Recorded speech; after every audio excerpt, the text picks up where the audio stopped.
शुरुआत उस खबर से जिस पर कल से पूरे देश की निगाहें थी। जी हां, प्रधानमंत्री नरेंद्र मोदी का राष्ट्र के नाम संबोधन। पीएम के संदेश सभी अटकलों का जवाब दे चुके हैं। लॉकडाउन से अभी राहत मिलने वाली है और सख्ती से राहत जरूर मिल सकती है, लेकिन पीएम के संबोधन में सबसे अहम था 20 लाख करोड़ का राहत पैकेज।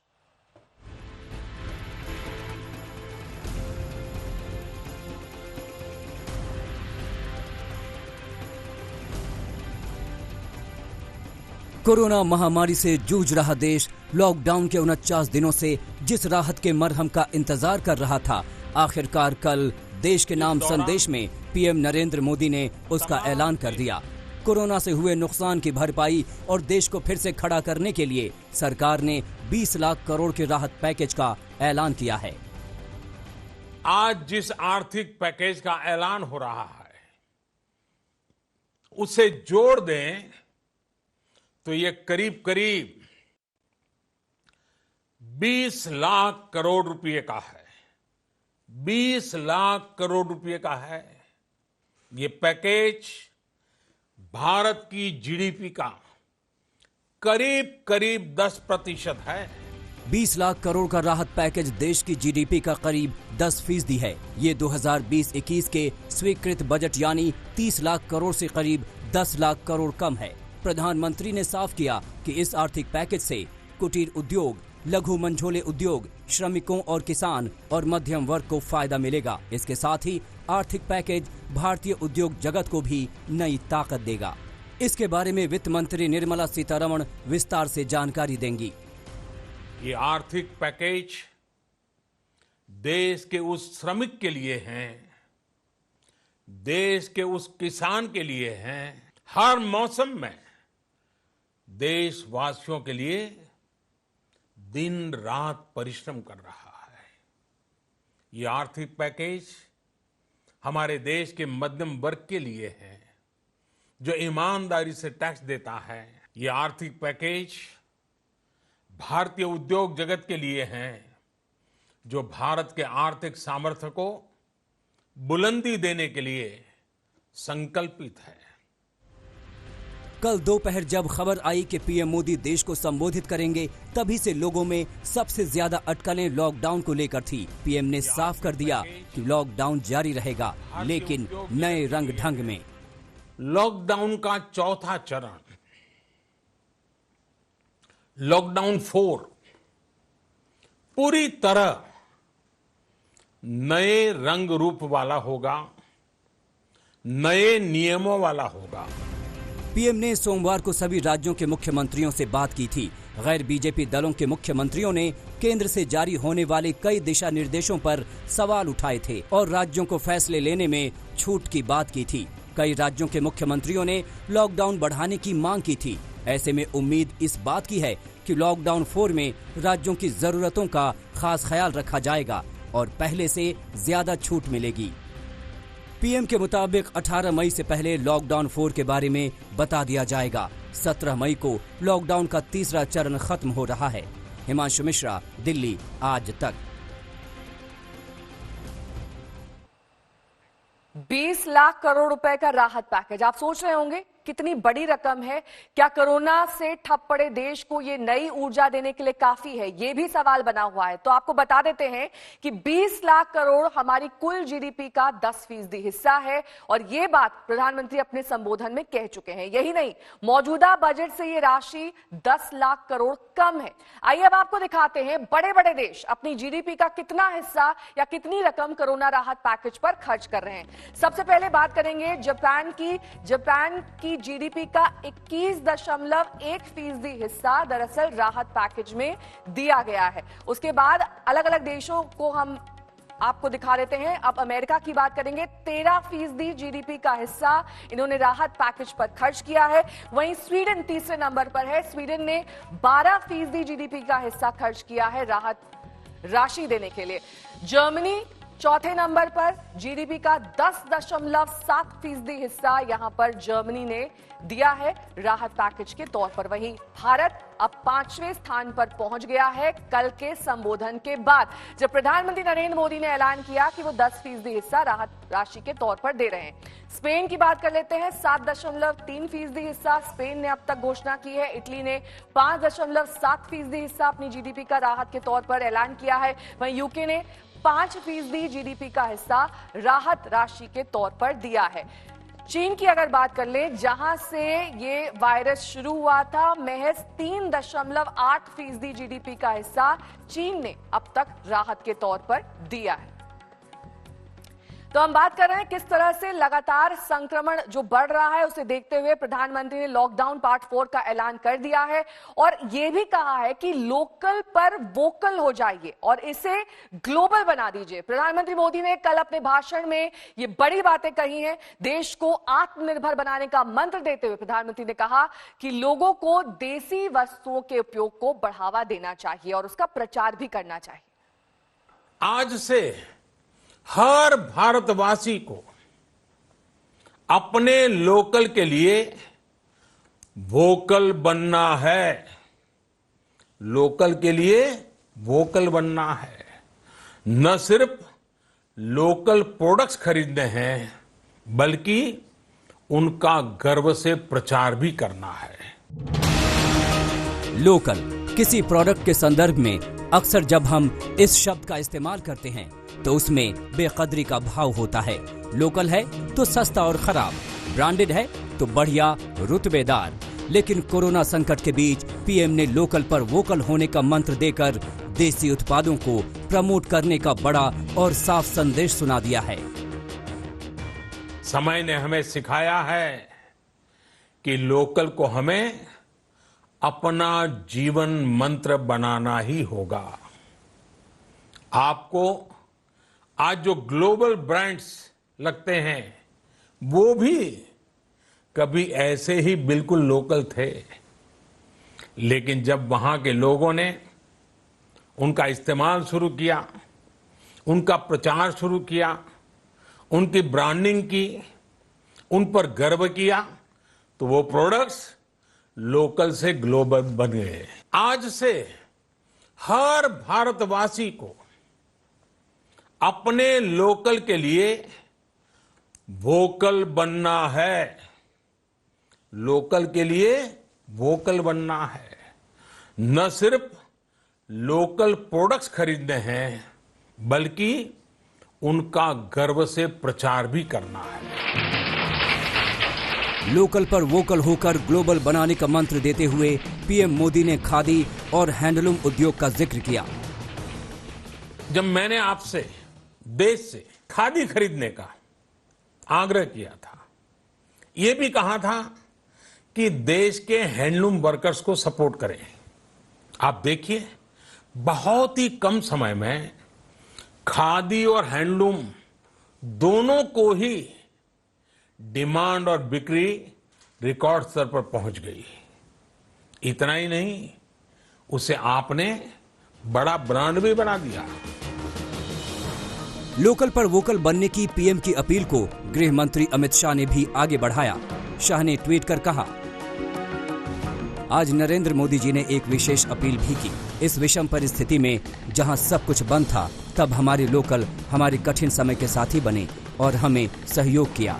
इसलिए अब समय आ गया है कि हम अधिक से अधिक लोकल प्रोडक्ट्स के इस्तेमाल का संकल्प लें और अपने लोकल को ग्लोबल बनाएं। लॉकडाउन के दौरान निजी जरूरतों की ज्यादातर चीजें स्थानीय स्तर पर ही मिल रही हैं। ऐसा माना जा रहा है कि पीएम मोदी लोगों की इस आदत का देसी उत्पादों के पक्ष में उपयोग करना चाहते हैं, ताकि देश को स्वावलंबी बनाने में मदद मिले। चीन जैसे देशों के लिए ये मुश्किल खड़ी कर सकता है, क्योंकि भारतीय बाजारों में छोटी से बड़ी चीजें मेड इन चाइना में उपलब्ध हैं। हिमांशु मिश्रा, दिल्ली, आज तक। पीएम मोदी के राहत पैकेज और संदेश पर क्या सोचते हैं राज्यों के मुख्यमंत्री? हम आपके लिए 5 राज्यों के मुख्यमंत्री की प्रतिक्रिया दिखा देते हैं। जो इस बहुत बड़े आर्थिक पैकेज की घोषणा की है, इसके लिए मैं आदरणीय प्रधानमंत्री जी का एक बार फिर से अभिनंदन करता हूं उत्तर प्रदेश की जनता की ओर से उनके प्रति आभार व्यक्त करता हूं और मुझे विश्वास है कि उनके मार्गदर्शन में हम कोरोना पर विजय प्राप्त करेंगे और प्रत्येक नागरिक को न केवल कोरोना से सुरक्षित करेंगे अपितु आर्थिक स्वावलंबन की ओर अग्रसर करने में भी इस प्रकार का आर्थिक पैकेज हम सब के लिए एक बहुत बड़ा संबल का कार्य करेगा। ये पैकेज पहले ही घोषित हो जाना चाहिए था, विलंब हुआ है, लेकिन अभी ये स्पष्ट नहीं है कि इस पैकेज में क्या क्या होगा। मजदूरों के लिए, किसानों के लिए, व्यापारियों के लिए, लघु और मध्यम उद्योगों के लिए आर्थिक पैकेज के माध्यम से भारत निश्चित रूप से आत्मनिर्भर बनेगा और यदि भारत आत्मनिर्भर बनता है तो विश्व शक्ति बनकर के उभरेगा। हमारे लिए कोरोना एक चुनौती अवश्य है, लेकिन कोई भी चुनौती जो होती है वो एक अवसर को भी साथ लेकर के आती है। हम लोगों ने इस चुनौती को अवसर के रूप में लिया है और देश के प्रधानमंत्री ने जिस प्रकार से आह्वान किया है, इसका सब जनता इसका पालन करेगी। जो 5 pillars economy, infrastructure, system, demography और डिमांड की बात कह के देशवासियों को फिर से एक बार आत्मनिर्भर होने के लिए सूचित कर दिया है। जो उन्होंने आर्थिक पैकेज 20 लाख करोड़ की जो घोषित कर दिए हैं, इसी से मुझे लगता है पूरे देश में आर्थिक गतिविधियां बढ़ जाएगी। इस जो समय है, जो कोरोना से लड़ते हम लोग निकलने की कोशिश कर रहे हैं, निकलते समय एक नया जोश और नया उद्यम का मानसिकता लेके हम लोग आगे निकलेंगे और माननीय प्रधानमंत्री जी के नेतृत्व में देश सिर्फ हमारे संस्कृति को ही नहीं, हमारे आर्थिक स्थिति को भी दुनिया के सामने सबसे आगे लेके जाके नया भारत का कल्पना को साबित कर देगी। वहीं प्रधानमंत्री मोदी के संदेश पर लगातार राजनीतिक प्रतिक्रियाएं आ रही हैं। कुछ और प्रतिक्रियाएं आपको दिखा देते हैं जो अलग अलग पार्टी के नेताओं ने दी। लेकिन साथ साथ उन्होंने कहा कि अभी तक जो रिजर्व बैंक ऑफ इंडिया और वित्त मंत्रालय ने जो घोषणाएं की, उन सभी को समेटते हुए ये तकरीबन 20 लाख करोड़ रुपए बनता है। लेकिन उसके विवरण क्या है वो कुछ नहीं बताए। जब तक ये विवरण नहीं आता उसके ऊपर टिप्पणी करना मुश्किल है। साथ साथ उन्होंने लॉकडाउन 4.0 का भी ऐलान किया। ये लॉकडाउन भी किन नियमों पे होगी, इसके बारे में उन्होंने कोई चर्चा नहीं की और जब तक ये बातें सामने नहीं आती उसके बारे में भी कुछ टिप्पणी देना मुश्किल है। हमारे देश के उद्योजकों को अब हमको एक्सपोर्ट बढ़ाना होगा और इंपोर्ट कम करना होगा और ये एक अपॉर्चुनिटी है कि फॉरेन इन्वेस्टमेंट भी लानी होगी और साथ टेक्नोलॉजी को अपग्रेड करना पड़ेगा। और चाइना के प्रति जिस प्रकार की भावना पूरे वर्ल्ड में हो रही है वो देखते हुए मुझे लगता है कि ये ब्लेसिंग इन डिस्गाइज है और इसलिए पूरे दुनिया में इंडिया को सुपर पावर बनाने के लिए ये जो एक बहुत अच्छा ताकतवान ऐसा बूस्टर डोज प्रधानमंत्री जी ने दिया है, उससे गांव, गरीब, मजदूर, किसान से लेकर उद्योजकों तक सबके लिए इसका फायदा होगा। लेकिन सरकार के मुख्य आर्थिक सलाहकार संजीव सान्याल से हमारी सहयोगी श्वेता सिंह ने आर्थिक पैकेज के बारे में खास बातचीत की और समझना चाहा कि क्या ये पैकेज सभी चुनौतियों से निपटने में सक्षम होगा। 20 लाख करोड़ के पैकेज को हम अगर हम इस तरह से समझना चाहें कि ये इतने बड़े देश के लिए जहां पर अलग अलग राज्य अपनी तरफ से बड़ी बड़ी मांगे रख रहे थे आर्थिक पैकेज की, उसमें कितना पर्याप्त होगा, कितनी खुशी देश इसमें देख सकता है? देखिए, मैं इनके जो डिटेल्स हैं उनको तो मैं बता नहीं सकता, वो तो वित्त मंत्री जी कल बताएंगी। मैं इतना ही कह सकता हूं कि दुनिया बहुत सारे डिमांड्स थे कि बड़ा पैकेज होना चाहिए और हम लोगों ने जो ये पैकेज अभी प्रधानमंत्री ने आपके सामने अभी जो इसका जो जिक्र किया है वो जीडीपी का 10% तक है। तो मतलब ये छोटा पैकेज नहीं है, ये 20 लाख करोड़ का पैकेज है। उसकी जो डिटेल्स हैं आपको 1-2 दिन में आप जान सकेंगे। लेकिन ये मैं कहूंगा कि उद्योग से और विभिन्न जो ग्रुप्स हैं उनसे हम लोगों ने जो मांग थी उनसे ये कहीं अधिक है। तो जो उनसे ये अधिक है। जी, जैसे अभी फिक्की से ही हमारी बातचीत हो रही थी, उनके अध्यक्ष, तो उन्होंने कहा कि उनकी तरफ से अगर अलग अलग हेड्स की वो जोड़ भी वो देती हैं तो 11 से 12 लाख करोड़ की बात हो रही थी। ये उनकी उम्मीद से दोगुना है। तो हम ये माने कि कोई ऐसा सेक्टर नहीं रह जाएगा, कोई ऐसा व्यक्ति नहीं रह जाएगा जिसे लगे कि मुझे छोड़ दिया गया इसमें से। हाँ, तो ये कोशिश हमारी रही है कि हर समाज के हर वर्ग को कुछ न कुछ मिले, और प्रधानमंत्री ने भी यही कहा कि एकदम हर स्तर के लिए कुछ न कुछ होगा। और ये एक बार में नहीं, हमको काफी स्टेज मतलब ये इनके जो अनाउंसमेंट्स हैं एक बार में नहीं होगा, कुछ 2-3 राउंड लगेंगे, क्योंकि ये बहुत विस्तार में बताने में समय लगेगा। और अब आपको दिखा देते हैं प्रधानमंत्री मोदी के संदेश पर आम व्यक्ति की क्या प्रतिक्रियाएं हैं। नहीं, मेरे हिसाब से तो बहुत अच्छा ही है जो मोदी जी है, ऐसे प्रधानमंत्री देश के हैं भाई, जो कर रहे हैं पब्लिक के सोच के ही कर रहे हैं भाई, कोई इसका निजी तो है नहीं, जो भी करना है हम लोग को कोऑपरेट करके ही करना है।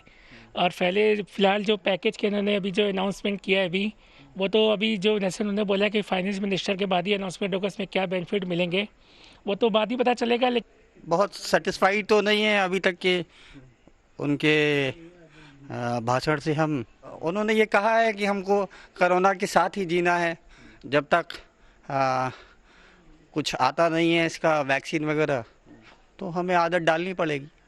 अब मुझे ये लगता है कि इन्होंने काफ़ी देर कर दी है, लेकिन फिर भी अगर हो सकता है इससे कुछ लोगों को मदद पहुंच जाए, सही जगह पहुंच जाए, क्योंकि जो कि बहुत कम उम्मीद है कि वहाँ जो सड़कों पर मजदूर जा रहे हैं या परेशान हो रहे हैं उन तक ये मदद पहुंचनी चाहिए, लेकिन मुझे ऐसा लगता नहीं है कि वो सही वक्त पर उनके पास पहुंच पाएगी। सिर्फ एक आपने आके टीवी पे एक अनाउंसमेंट कर दिया, बिल्कुल अच्छी बात है भाई, राहत पैकेज दिया है, लेकिन उसको अगर जो जरूरतमंद है सही मायनों में उन तक पहुंचे तो वो ज्यादा अच्छी चीज है, मेरे मानना ये है। और कल जो 8 स्पेशल ट्रेनें अलग अलग शहरों से रवाना हुई थी, उनमें ज्यादातर अपनी मंजिल तक पहुंच चुकी हैं, जबकि कुछ ट्रेन का अब भी इंतजार है। अब से थोड़ी देर पहले अहमदाबाद से स्पेशल ट्रेन नई दिल्ली स्टेशन पहुंची। मुसाफिर काफी खुश नजर आए। हालांकि लॉकडाउन के लंबे अंतराल के बाद 15 स्पेशल ट्रेनों को चलाने का फैसला लिया गया है, जिसकी शुरुआत कल 8 ट्रेनों के साथ हुई। ट्रेनों में मुसाफिरों को बिठाने से लेकर सफर तक के खास इंतजाम किए गए।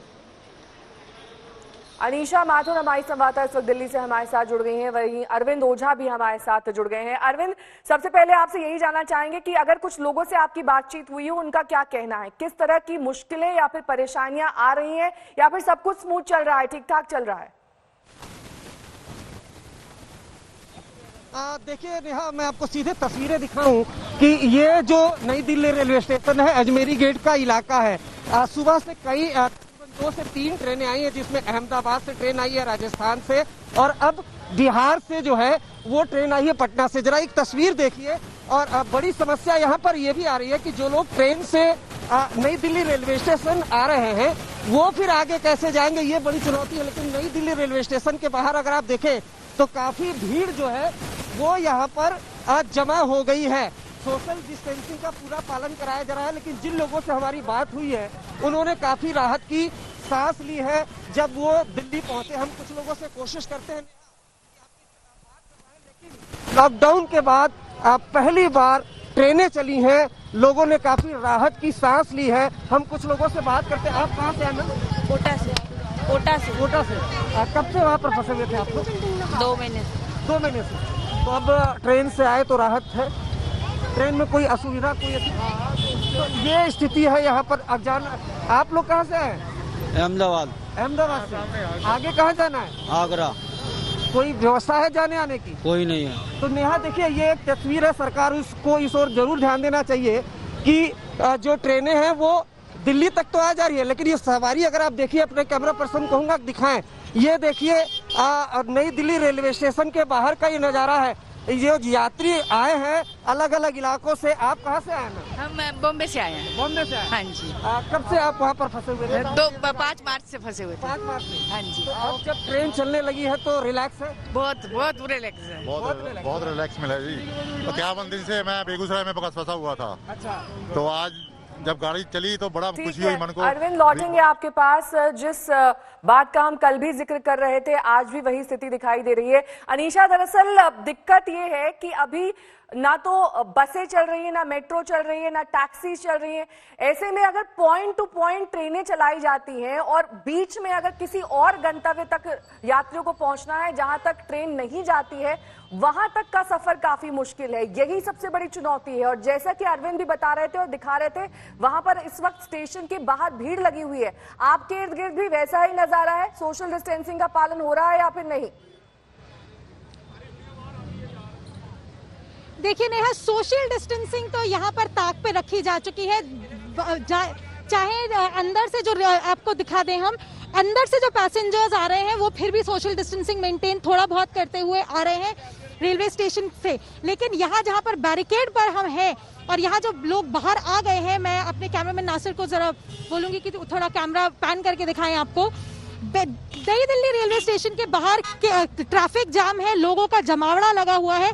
और यहाँ पे जैसा कि आपने कहा, गंतव्य तक कैसे जाएं, यही सबसे बड़ा सवाल सब उठा के इस वक्त सब परेशान है। यहाँ पर जो दिल्ली में रह रहा है उसके लिए भी घर जाना मुश्किल है, क्योंकि कोई ऑटो, कोई मेट्रो, कोई कैब नहीं चल रही। और सबसे ज्यादा मुसीबत उन लोगों के लिए है जिनको दिल्ली से और आगे जाना है। हमें सुबह से अब इस वक्त तक अहमदाबाद और पटना की ट्रेन आ चुकी है और दोनों ट्रेन के पैसेंजर्स ने एक ही सवाल उठाया है। आपके पास अनीशा, मुंबई सेंट्रल से हमारे संवाददाता पंकज उपाध्याय इस वक्त हमारे साथ जुड़ गए हैं। पंकज, मुंबई में भी क्या दिल्ली जैसा ही हाल है? वहां पर जो ट्रेनें पहुंची हैं या फिर चली हैं, यात्रियों को टैक्सी, ऑटो, बस, मेट्रो की दिक्कत आ रही होगी। कैसे वो अपने घरों तक या फिर अपने गंतव्य तक पहुंचेंगे? क्या स्टेशन के बाहर भीड़ देखी जा रही है?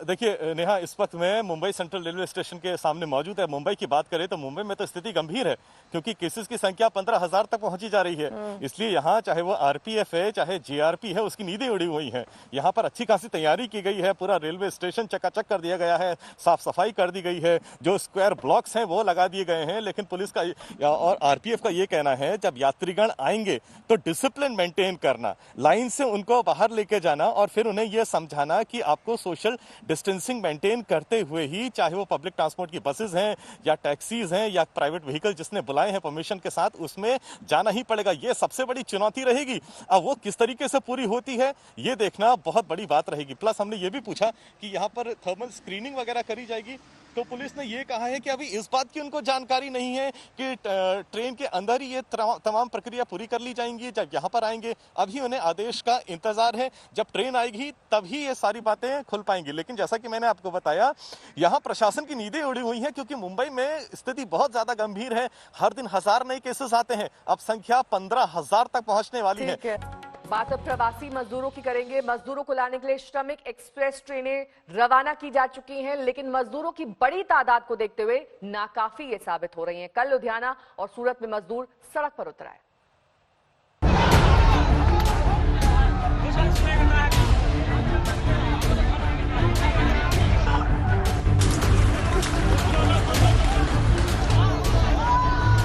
जमकर हो हंगामा, नारेबाजी और फिर देखते ही देखते भीड़ बेकाबू हो गई।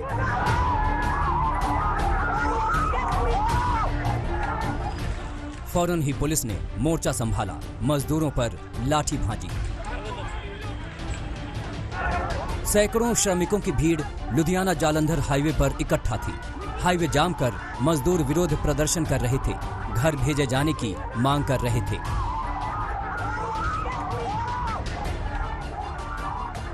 प्रवासी श्रमिकों में जबरदस्त नाराजगी थी। आरोप ये कि स्थानीय प्रशासन की तरफ से ट्रेन चलने का संदेश तो मिलता है, लेकिन जब मजदूर सामान सहित स्टेशन पहुंचते हैं तो उन्हें पुलिस डंडे मारकर भगा देती है। हम लोग घर जाना चाहते हैं, ना तो खाने पीने के लिए कोई सामान है, कुछ नहीं, पैसे उसके लिए कुछ नहीं है हम लोग के पास। हम मजदूर काफी परेशान हैं और हम लोग के पास कोई पैसा नहीं है। हम लोग घर जाना चाहते हैं सर, हम लोग यहाँ से परेशान हो गए हैं। तो गए थे 2-3 बंदे गांव का, तो उन लोगों को लौटा दिया, बोला जाओ फुल हो गए ट्रेन। अच्छा, रोज ऐसे हो रहा है? ऐसे हो रहे हैं रोज।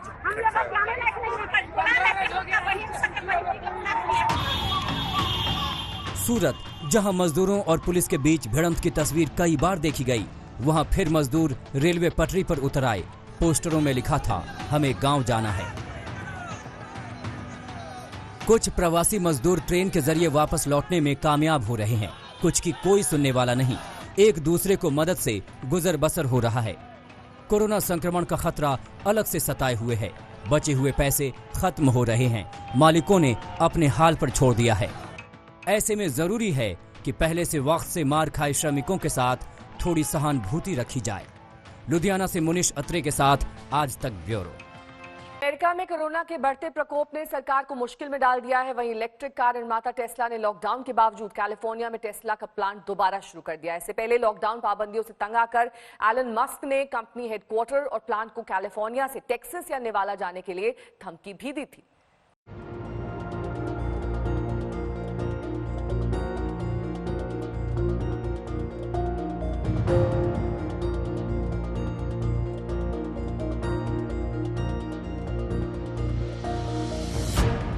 कोरोना वायरस के संक्रमण से दुनिया के अधिकतर देश प्रभावित हैं। इस वायरस ने दुनिया के सबसे ताकतवर देश अमेरिका की भी हालत पतली कर दी है। कोरोना से अमेरिका में मरने वालों की संख्या 81,000 के पार हो चुकी है। इस संकट से निपटने के लिए अमेरिका में सख्त लॉकडाउन भी लागू किया गया है। इस लॉकडाउन के बावजूद अमेरिकी इलेक्ट्रिक कार कंपनी टेस्ला ने अपने कैलिफोर्निया स्थित प्लांट को दोबारा खोल दिया है। अहम बात यह है कि टेस्ला के सीईओ ने सरकार को चुनौती भी दी है। एलन मस्क ने प्लांट खोले जाने की जानकारी देते हुए कहा कि वे गिरफ्तार होने के लिए भी तैयार हैं। टेस्ला के सीईओ एलन मस्क ने ट्वीट किया, टेस्ला अल्मेडा कंपनी रूल्स के खिलाफ प्रोडक्शन दोबारा शुरू कर रही है। मैं बाकी सभी लोगों के साथ लाइन में रहूंगा। अगर किसी को गिरफ्तार किया जाता है तो सिर्फ मुझे किया जाना चाहिए। यह पहली बार नहीं है जब टेस्ला के सीईओ एलन मस्क ने लॉकडाउन का विरोध किया है। वो लगातार प्रशासन के घर में रहने के आदेश की आलोचना कर रहे हैं। इसके साथ ही प्लांट को खोलने की मांग कर रहे हैं। हालांकि प्रशासन की ओर से अनुमति देने से इनकार किया जा रहा है। बहरहाल लोकल अथॉरिटीज और एलन मस्क के बीच ये विवाद बढ़ने की स्थिति में राज्य के गवर्नर से दखल देने की मांग की जा रही है। बता दें कि अमेरिका के कैलिफोर्निया समेत कुछ राज्यों में बीते 50 दिनों से लॉकडाउन लागू है। आज तक ब्यूरो। कोरोना के चलते लॉकडाउन के कारण पूरी दुनिया की एयरलाइन समस्या से गुजर रही है और अब दुनिया की दूसरी सबसे पुरानी एयरलाइंस एविंका दिवालिया होने की कगार पर है। कंपनी ने इसके लिए कोरोना को जिम्मेदार माना है।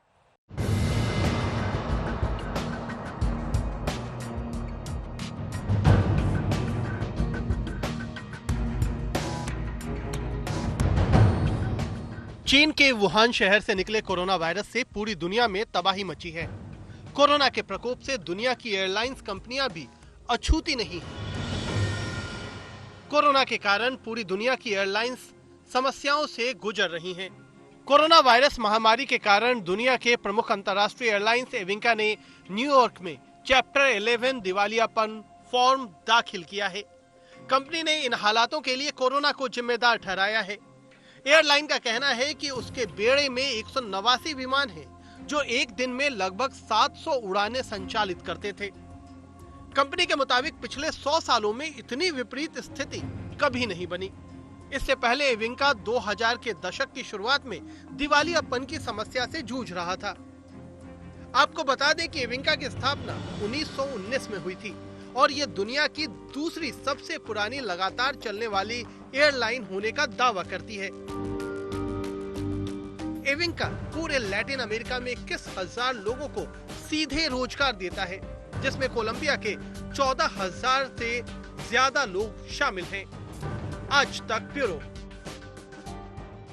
एक तरफ पूरी दुनिया वायरस से जंग लड़ रही है, वहीं दूसरी तरफ चीन के राष्ट्रपति शी जिनपिंग दौरा करने में जुटे हैं। चीन का दावा है कि उसने इस खतरनाक वायरस पर काबू पा लिया है। यही वजह है कि वहां हालात सामान्य हो गए।